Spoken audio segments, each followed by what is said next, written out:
नमस्कार, मैं ज्योति। वक्त हो गया है अलीगढ़ की बड़ी और महत्वपूर्ण खबरों का, अलीगढ़ बुलेटिन का, जिसमें आपको मिलती है अलीगढ़ की सभी छोटी और बड़ी खबरों की प्रमुखता से जानकारी। रुख करते हैं पहली खबर की ओर। खबर अलीगढ़ के थाना बन्ना देवी क्षेत्र के मोहल्ला सराय नवाब से है, जहां की रहने वाली राखी अग्रवाल ने अपना दर्द बयां किया है।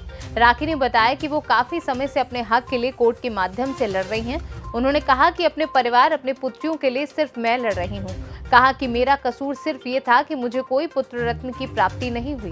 गौरतलब तो ये है कि कोर्ट ने राखी के पक्ष में अपना फैसला दे दिया है, तो क्यों इसको उसके ससुराल पक्ष वाले घर में नहीं रख रहे? क्यों उसको उसी की बेटियों से दूर रखा जा रहा है? ना ही इसकी कोई पुलिस प्रशासन मदद कर रहा है और ना ही इसकी कोई सुनवाई हो रही है। आगे सुनते हैं कि इस पूरे मामले को लेकर राखी अग्रवाल का क्या कुछ कहना है। नमस्कार दोस्तों, मेरा नाम राखी अग्रवाल है। मैं एक ससुराल पीड़ित महिला हूँ। जो मेरा केस है वो मेरा कोर्ट में चल रहा है। और जैसा कि आप देख रहे हैं कि ये देखिए, ये मेरे कोर्ट से ऑर्डर हो चुके हैं मेरे घर में रहने के। आप देख रहे हैं ना कि मेरे ऑर्डर हो चुके हैं कोर्ट से घर में रहने के। उसके बाद में ये मेरी एक अपील खारिज हुई है कोर्ट से। जो मेरे ऑर्डर को निरस्त करने के लिए अपील करी गई थी, वो अपील खारिज हुई है। आप देख रहे हैं, अपील खारिज हुई है, ठीक है। उसके बाद में हम गए थे बन्ना देवी थाने कि हमारे कोर्ट से ऑर्डर हो चुके हैं, हमें घर में रहने दिया जाए हमारी, और पुलिस हमारी मदद करे। तब उस टाइम बन्ना देवी थाने के इंचार्ज ने, पुलिस ने बोला कि आप हमारे लिए ऑर्डर करा के लाइए, उसके बाद हम आपकी हेल्प करेंगे। हमने कहा ठीक है। उसके बाद 6 महीने बाद हमने ये पुलिस के ऑर्डर कराए हैं। आप देख रहे हैं, ये देखिए, ये मैंने पुलिस के ऑर्डर कराए हैं। जी, ये मैंने पुलिस के ऑर्डर कराए हैं। अब पुलिस वाले कह रहे हैं कि हम आपकी कोई मदद नहीं कर सकते, उन्होंने रिश्वत ले ली है। अभी कोई पुलिस चौकी के इंचार्ज हैं मिस्टर राहुल कुमार, मैं आपको उनका नंबर भी बताती हूँ। उनका नंबर है 9012436989, 9012436989। इन्होंने हमारी कोई मदद नहीं करी है। इन्होंने मेरे ससुराल वालों से मिलकर रिश्वत लेकर और मुझसे बोल दिया कि हम तुम्हारी कोई मदद नहीं कर सकते। मैं आप सबसे बोलना चाहती हूँ, आप सब मीडिया कर्मी में इतनी खबर लगाते हैं, इतना कुछ करते हैं, आप मेरे लिए आप मेरी मदद कीजिए। मुझे मेरे बच्चों से मिलना है, मुझे मेरे घर जाना है, आप मेरी मदद कीजिए। इतने कोर्ट के ऑर्डर होने के बाद में भी पुलिस हमारी कोई मदद नहीं कर रही है। आप बताइए हम क्या कर सकते हैं। मैं बहुत परेशान हूँ। योगी जी ने इतनी घंटाएँ बनाई हैं। कल मैंने 181 नंबर पे कॉल करा था, उसकी रिकॉर्डिंग भी मेरे पास है। मैंने उनको बोला था कि यहाँ की पुलिस कोई काम नहीं कर रही है, तो उन्होंने भी मेरे को कोई जवाब नहीं दिया, ना मेरी कोई मदद करी है। मैं आप सभी पत्रकारों से निवेदन करती हूँ कि प्लीज़ मेरी मदद कीजिए। आप इतनी खबर छापते हैं, आप जगह जगह न्यूज़ बनाते हैं। एक न्यूज़ मेरे लिए, मेरी हेल्प कीजिए प्लीज़। यहाँ के हाथ जोड़ती हूँ, मुझे इंसाफ दिलवा दीजिए, मुझे मेरे बच्चों से मिला दीजिए। बस मैं और कुछ नहीं चाहती हूँ। अगर आप मुझे देख रहे हैं, आप मेरी वीडियो को सुन रहे हैं, तो मुझे कॉल करिएगा, मेरी मदद कीजिएगा। अलीगढ़ से सीनू संवाददाता संजीव शर्मा की रिपोर्ट। अकराबाद क्षेत्र अंतर्गत कस्बा कोडियागंज में जुमे की नमाज के बाद मुस्लिम समुदाय के कुछ लोगों द्वारा नुपुर शर्मा के खिलाफ में विरोध प्रदर्शन किया गया। वहीं जुमे की नमाज को सकुशल संपन्न कराने के लिए इलाके में तैनात पुलिस पिकेट ने प्रदर्शन देख लोगों को समझा बुझाकर मामले को शांत कराया। बता दें कि बीते दिनों भाजपा नेत्री नुपुर शर्मा द्वारा मोहम्मद पैगंबर पर आपत्तिजनक टिप्पणी की गई थी, जिसके बाद मुस्लिम समुदाय में आक्रोश व्याप्त है। वहीं पूरे मामले की जानकारी एसएसपी कलानिधि नैथानी ने दी। आज ये पूरा शांतिपूर्ण रहा और शहर क्षेत्र में कहीं भी कोई घटना किसी भी तरह की रिपोर्ट नहीं हुई है। और देहात क्षेत्र के एक जो अकराबाद एक कस्बा पड़ता है, उसका कोडियागंज एक कस्बे में कुछ बच्चे वहाँ पर जो है उनको निकल आए थे और कुछ वहाँ पे प्रदर्शन स्वरूप कुछ करना चाह रहे थे, लेकिन तत्काल पुलिस ने वहाँ पर उनको इंटरवीन किया और उनको उनके घर भेज दिया गया। वहाँ भी पूर्ण शांति, ऐसी कोई बात कहीं पर भी नहीं है और पुलिस विजिलेंट रही है और अभी भी आगे भी विजिलेंट रहेगी। जितने भी धर्मगुरु हैं और संभ्रांत लोग हैं, सबसे पुलिस उचित। अलीगढ़ से सीनू संवाददाता संजीव शर्मा की रिपोर्ट। अलीगढ़ के सपा नेता ने बताया कि थाना रोरावर क्षेत्र में बीच बचाव करने पर दबंगों ने लाठी डंडों व सरियों से मारपीट की, जिसमें पिता पुत्र घायल हो गए, जिसके बाद पुलिस ने घायल लोगों को उपचार हेतु जिला मलखान सिंह अस्पताल भेजा। वहीं पीड़ित पक्ष ने पुलिस को तहरीर देकर कार्यवाही की मांग की है। पीड़ित की तहरीर पर पुलिस मामले की जाँच में जुटी है। गौरतलब तो ये है कि हमलावर बीजेपी कार्यकर्ता बताए जा रहे हैं। क्या मामला था पूरा, क्या घटना हुई थी आपके साथ? ये बात इंदिरा नगर मंदिर के पास की है। वहाँ 2 मोटरसाइकिल से एक बच्चा टकरा गया। पीछे मेरा बेटा जा रहा था, तो वो 2 मोटरसाइकिल में जो पीछे वाला था उसको लोग मारने लगे। तो मेरे बेटे ने ये कहा कि इसकी कोई गलती नहीं है, इसे आप क्यों मार रहे हो? तो कुछ वहाँ पर आपराधिक प्रवृत्ति के लोग हैं। एक का नाम अमित है, एक का नाम आशीष है, एक का नाम सतबीर है और उसका एक बेटा है। और कुछ उसके साथ ही वो थोड़ा क्या काम करता हूँ, उसके साथ दो चार लोग रहते हैं हमेशा। और इससे पहले 2-4 झगड़े हुए हैं, उसमें भी उसका इन्वॉल्वेशन बहुत काफ़ी अच्छी तरह से रहा है। एनएसए भी लगी थी, मगर प्रभाव में वो हट गई और आए दिन झगड़ा है होता रहता। कहाँ के हैं वो लड़के? जी, कहाँ के हैं वो लड़के? इंदिरा नगर। कितने बजे की घटना थी ये घटना है करीब 4:30 बजे के। कहाँ की ये घटना? ये नंदन बैंक्वेट हॉल के सामने की बात है। कौन सा थाना लगता है? रोरावर थाना लगता है। आपके कोई चोट वगैरह लगी? नहीं, मेरी चोट लगी। मुझे फोन गया कि आपके बेटे को किसी ने बहुत मारा है वहाँ पर लोग। तो मैं गया, मैंने देखा।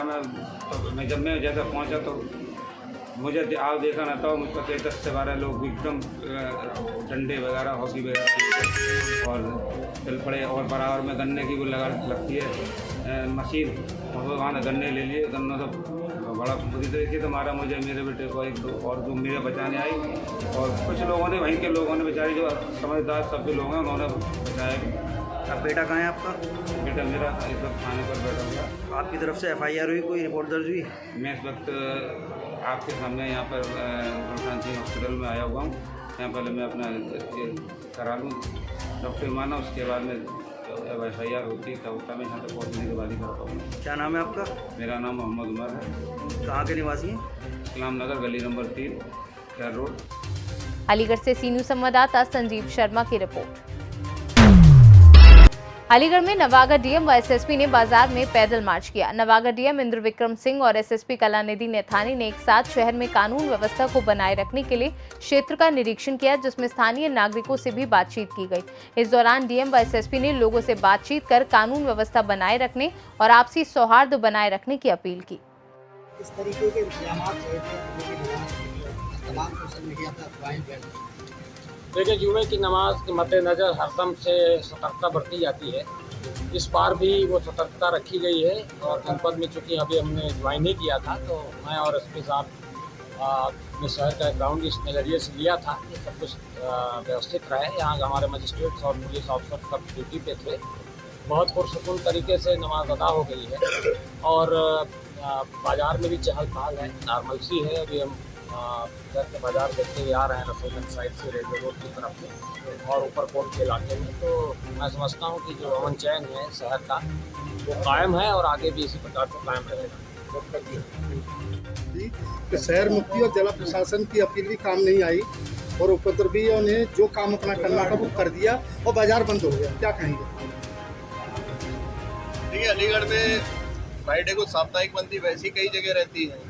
अपने आप से भी जो इस समय ये आज की बात तो है नहीं। इस समय जो होता है उस समय लोग बंद भी करते हैं 2 घंटे के लिए, चाहे जमालपुर का एरिया हो चाहे सिटी का एरिया। तो ऐसा कोई खबर कहीं से है नहीं। अफवाहों को सबको दबा दिया गया था। किसी भी यहीं पर कोई भी संदिग्धता कड़ी पूछताछ की गई, तो यही कारण रहा कि आज पूरी तरह से सकुशल यहाँ पर नमाज अन्य जो कार्यकर्ता धार्मिक वो सभी सकुशल संपर्क। अलीगढ़ से सी न्यूज़ संवाददाता संजीव शर्मा की रिपोर्ट। कांग्रेस ने पिछले 50 साल के अपने कार्यकाल में धर्म और जाति की राजनीति करने के साथ गरीब मजदूर किसान को हमेशा हाशिए के रखा। प्रधानमंत्री नरेंद्र मोदी के 8 साल के कार्यकाल में देश में गरीब कल्याण के लिए विभिन्न योजनाओं के तहत बड़े पैमाने पर गरीब मजदूर किसानों को लाभान्वित किया गया। उक्त विचार प्रदेश के शहरी विकास एवं ऊर्जा मंत्री अरविंद शर्मा ने अलीगढ़ में भाजपा कार्यालय के उद्घाटन के उपरांत गरीब कल्याण जनसभा को संबोधित करते हुए व्यक्त किए। उन्होंने आगे कहा कि भारतीय जनता पार्टी के कार्यकर्ता वास्तव में देवतुल्य हैं, जो कि बड़े ही अनुशासित तरीके से काम करते हैं, जबकि अन्य पार्टियों के कार्यकर्ता सत्ता की हनक में सब कुछ भूल जाते हैं।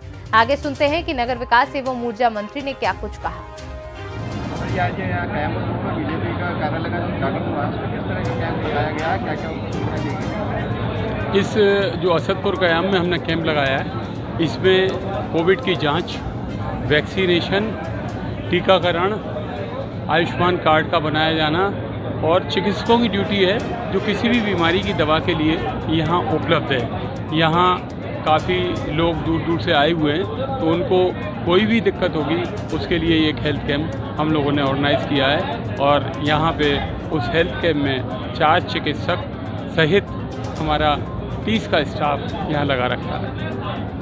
रेकर बढ़ाने की बात जो की जा रही है, रेकर और उसमें ये कहा जा रहा है कि महामारी को खत्म किया जाएगा, रेकर नहीं बढ़ने देंगे।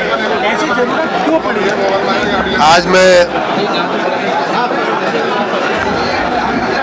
मैं अलीगढ़ ज़िले के भारतीय जनता पार्टी के कार्यालय के उद्घाटन समारोह में मैं अपने सहयोगी मंत्रिमंडल में मंत्री, राज्य मंत्री प्रतिभा शुक्ला जी के साथ और अपने जिला अध्यक्ष, महानगर अध्यक्ष, सांसद, विधायकगण और अन्य कार्यकर्ताओं के साथ जो अलीगढ़ का भारतीय जनता पार्टी का कार्यालय का उद्घाटन हो रहा है, उस कार्यक्रम में शामिल होकर के मुझे बहुत खुशी हो रही है। मैं अपने सभी कार्यकर्ता भाइयों बहनों का इस अवसर पे अभिनंदन करता हूं, अभिवादन करता हूं और यहाँ के साथ, अलीगढ़ के साथ राज्य के अन्य भी कई जगहों पे, कई जिलों में कार्यालय का उद्घाटन माननीय राष्ट्रीय अध्यक्ष, माननीय मुख्यमंत्री जी और अन्य मंत्रियों के सानिध्य में हो रहा है। उन सभी जिलों के सभी कार्यकर्ताओं को भी मैं बधाई देता हूं। इसके बाद एक जनसभा का कार्यक्रम है और उसके बाद हम लोग जिले की प्रशासनिक व्यवस्थाओं, प्रशासनिक बातों पर भी चर्चा और समीक्षा करेंगे। हम इस मंडल में आने वाले 3 दिन तक घूम करके मंडल के सभी जिलों में हमारे 3 मंत्री हैं हम लोग और उन मंत्रियों में हम लोग एक जिला करके हम लोग जाएंगे और वहाँ के कार्यों की समीक्षा करेंगे, वहाँ के कार्यों को देखेंगे। आप सबका बहुत बहुत धन्यवाद। मंत्री कल रामपुर में कुछ मुस्लिम महिला हो गया। अलीगढ़ से सीनू संवाददाता संजीव शर्मा की रिपोर्ट। अलीगढ़ में वार्ष्णेय पहल महिला इकाई की पदाधिकारियों ने एक वार्ष्णेय समाज की जरूरतमंद महिला जिसके पति की मृत्यु कोरोना काल में बीमारी के कारण हो गई थी, जिसके जीवन यापन के लिए संगठन की ओर से महिला को आत्मनिर्भर बनाने के लिए एक छोटे से व्यापार की शुरुआत कराई गई एवं खर्चों के लिए कुछ धनराशि भी प्रदान की गई। इस मौके पर संगठन की अध्यक्षता रविता वार्ष्णेय ने कहा कि संगठन जिस उद्देश्य से बनाया गया था, आज उसी श्रृंखला में सेवा भाव को ध्यान में रखते हुए वार्ष्णेय समाज की निर्धन व असहाय महिला को आत्मनिर्भर बनाने के लिए व्यापार की शुरुआत कराई जा रही है। संगठन की महामंत्री डॉक्टर गौरी आर्या ने कहा कि महिलाओं को आत्मनिर्भर बनाने के लिए हम और हमारा संगठन आगे भी प्रयासरत रहेगा। जल्दी महिलाओं के व्यक्तित्व विकास के लिए कार्यक्रम आयोजित किए जाएंगे और उसकी भी रूपरेखा तैयार की जा रही है। इस अवसर पर संगठन की कोषाध्यक्ष दीपिका वार्ष्णेय, मंत्री लतिका वार्ष्णेय, सांस्कृतिक मंत्री दीपा वार्ष्णेय आदि उपस्थित रहे। आज हमारे वार्ष्णेय पहल महिला इकाई संगठन के द्वारा एक महिला जो कि हमारे वार्ष्णेय समाज से ही है, उसको आत्मनिर्भर बनाने के लिए एक छोटे से व्यापार की शुरुआत करवाई गई। उस महिला के पति का निधन कोरोना काल में एक लंबी बीमारी के चलते हो गया था, जिसकी वजह से उस महिला की मदद करने वाला कोई भी नहीं था और उसकी 5 पुत्रियां हैं जिनके लालन पालन और भरण पोषण में उसको कठिनाइयां आ रही थीं। जब हमारे संगठन के पदाधिकारियों को इस बात की ये बात संज्ञान में आई तो हम सभी ने मिलकर उस महिला की मदद करने के लिए उसको आत्मनिर्भर बनाना ज़्यादा उचित समझा और उसको आत्मनिर्भर बनाने की कड़ी में हम सभी ने उसको एक व्यापार शुरू करवाया, जिससे कि वो अपने घर का गुजारा कर सके और उसे किसी के आगे हाथ ना फैलाने पड़े। हमारा संगठन आगे भी महिलाओं के व्यक्तित्व विकास के लिए बहुत सारे कार्य करने की योजना बना रहा है, जो कि जल्दी ही कार्यान्वित हो जाएंगी। हमारे संगठन का मुख्य उद्देश्य समाज के द्वारा देने का जो हमारा संगठन का उद्देश्य है उसको पूर्ण करते हुए आज हमने उस महिला की मदद की है और आगे भी हमारा ये संगठन इसी प्रकार के काम करते रहेगा और समाज के लिए, समाज के हित में काम करता रहेगा और समाज की हर उस व्यक्ति, हर उस महिला, हर उस बच्चे तक अपनी मदद पहुंचाएगा जिसको हमारी मदद की आवश्यकता है। अलीगढ़ से सी न्यूज़ संवाददाता संजीव शर्मा की रिपोर्ट। फिलहाल अलीगढ़ बुलेटिन में बस इतना ही। देश दुनिया की बाकी खबरों के लिए आप देखते रहिए सी न्यूज़ भारत।